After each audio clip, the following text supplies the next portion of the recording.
그 다음은 별정직과 이제 무기계약직, 계약직 이렇게 세 개가 차이점이 어떻게 될까요? 학생들 입장에서는 이런 단어들이 되게 어렵죠. 우선 첫 번째로 구분을 해야 될 거는 무기계약직과 계약직 같은 경우에는 계약기관과 그 다음에 계약 구조에 관련된 어떤 표현이고요. 그 다음에 별정직 같은 경우에는 업무 속성에 관련된 표현이에요. 그래서 무기계약직, 계약직과 별정직은 나중에 좀 분리해서 보시는 게 맞고요. 먼저 가장 어려운 단어가 별정직이죠. 이 별정직 도대체 뭘까라고 생각을 할 수가 있는데, 별정직이라는 거는 어떤 기관이나 그 다음에 뭐 공공기관이든 아니면 기업이든 뭔가 그 기업이나 기관이 해야 되는 메인 업무들이 있어요. 그래서 인사정책이나 아니면 법률적으로 정해져 있는, 공공기관이나 공무원 조직은 법률적일 거고, 그 다음에 일반 기업들은 어떤 인사기관에서 정해놓은 해당 그 기업들이 해야 될 메인 업무들이 쭉 있는데, 이거와 관련이 없는 특수한 형태의 업무들, 이러한 직종을 별정직이라고 보시면 될 것 같아요. 기업을 한번 쉬운 예를 들면 은행 같은 경우에 은행의 주 업무는 창구에서 고객과 상담을 하고 그 다음에 금융 서비스를 제공하는 게 메인 업무잖아요. 그래서 우리가 보통 회원들을 뽑을 때 별정직이라는 표현을 쓰지 않고 정규직 채용이라고 보통 얘기를 하죠. 그래서 정규직 채용을 하게 되는데, 은행 안에 보면은 실제 뭐 청원경찰도 있을 수 있고요. 그 다음에 청소하는 아주머니도 있을 수 있고요. 그 다음에 뭐 KB국민은행 같은 경우에는 실제 자체 그 지점에서 식당도 운영을 하는데 밥을 해주는 아주머니도 있을 수 있잖아요. 이런 부분들은 딱 정확한 은행 업무하고는 연관성이 없는 특수한 형태의 업무들이 되거든요. 이런 것들이 보통 별정직의 형태로 채용이 된다라고 보시면 될 것 같아요.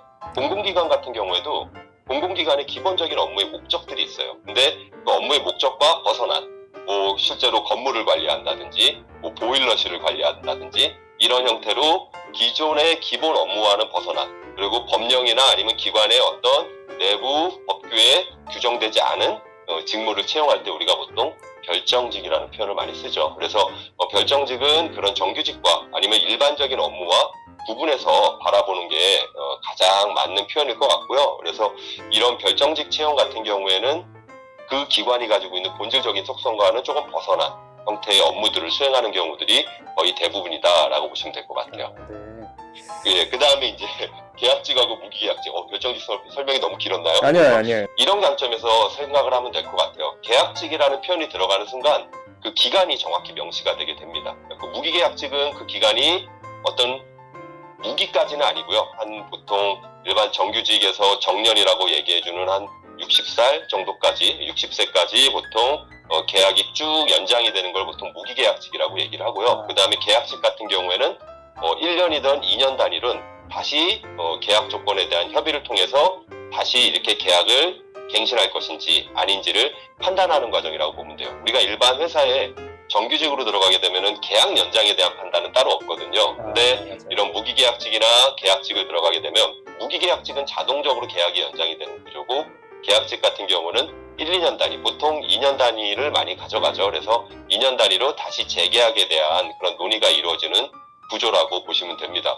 그럼 학생들이 이제 가장 애매한 부분들이 뭐냐면은 무기계약직이라는 형태의 표현이라고 보면 될 것 같아요. 무기계약직이랑 정규직이랑 그럼 다른 게 뭐야? 맞아요. 똑같은 시기에 제가 여쭤보려고 했는데. 예, 똑같은 시간을 거의 근무를 하는 거랑 마찬가지잖아요. 그죠? 네네. 그래서 무기계약직이라고 하면은 연구원이라고 내가 가정을 해볼게요. 연구원이라고 하면은 정규직도 연구원이 될 수 있고 무기계약직이 연구원이 될 수 있어요.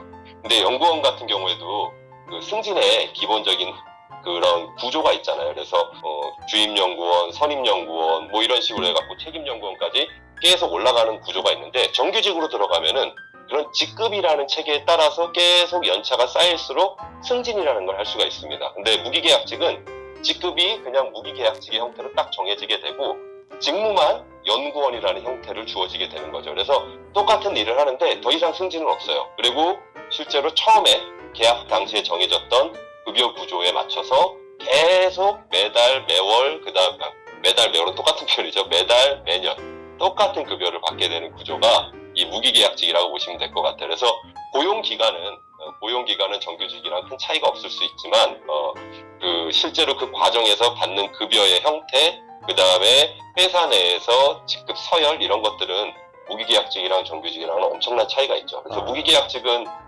내가 승진을 할 수 있는 방법이 없습니다. 사전에 계약된 형태의 급여 조건에 맞춰갖고만 정도만 급여를 받게 되고 더 이상 바뀌는 부분들이 없다라고 보시면 될 것 같아요. 다음 질문은요. 요새 네. 공고들 스크롤을 쭉 내리면은 코로나19 상황 네. 공공기관 채용 관련 대응 조치 지침이라고 그렇게 써 있더라고요. 그게 예, 보니까 그런 데가 많죠. 네, 자세히 읽어보니까 토익이나 어떤 어학 점수들 요새 다 코로나 때문에 취소가 돼서 그 유효기간이 네. 지난 거를 인정을 해주겠다는 지침인데 이게 언제까지 연장이 될까요? 이거는 뭐 딱히 그런 게 없군요.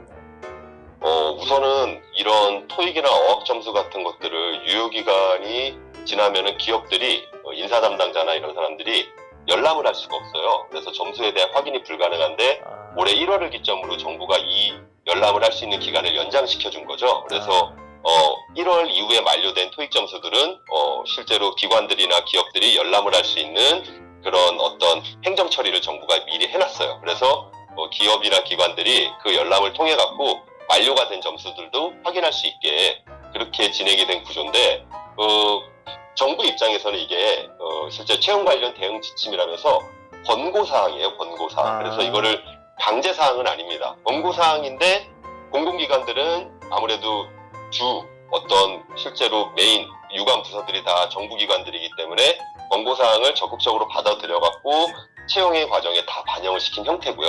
그 다음에 일반 사기업들은 이런 것들이 반영이 되는 데도 있고 안 되는 데도 있어요. 무조건 다 반영이 될 거라고 기대를 하고 들어가시면 안 될 것 같아요. 그래서 반영이 되는 곳도 있고 안 되는 곳도 있기 때문에 그거는 채용 공고에서 확인을 해보고 거기에도 정확히 안 나와 있다라고 하면 반영이 안 된다라는 가정하에 한번 인사팀이나 이런 데다 문의를 해보시는 게 더 맞을 수가 있습니다.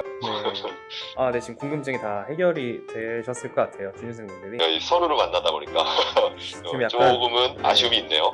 이렇게 통화로 이렇게 하니까 약간 언택트 그런. 그죠? 요즘에 언택트 면접 많이 하잖아요. 네, 그죠? 되게 어렵겠네요. 저희가 직접 이렇게 통화도 되게 어색한데. 그죠? 통화도 네. 어색한데 그 면접은 얼마나 어렵겠어요. 그죠? 네, 알겠습니다. 네, 답변해 주셔서 감사합니다. 예, 알겠습니다. 네. 그러면은 또 궁금한 거 있으면 언제든지 연락 네, 부탁드립니다. 알겠습니다. 감사합니다. 네. 네.